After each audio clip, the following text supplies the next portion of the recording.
চলবে না।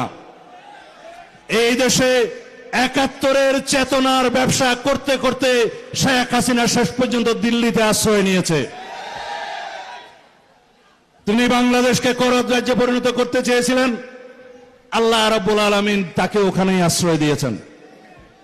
আমরা বলে থাকি শেখ হাসিনা এবং আওয়ামী লীগের রাজনৈতিক মৃত্যু হয়েছে ঢাকায়, দাফন হয়েছে দিল্লিতে, আশা করি তাদের পরিসমাপ্তিও ওখানেই হবে। সুতরাং ৭১-এর চেতনা ব্যবসা যেমন বাংলাদেশের মানুষ ধারণ করে নাই, জুলাইয়ের চেতনাও যেন কেউ বিক্রি না করে এই আহ্বান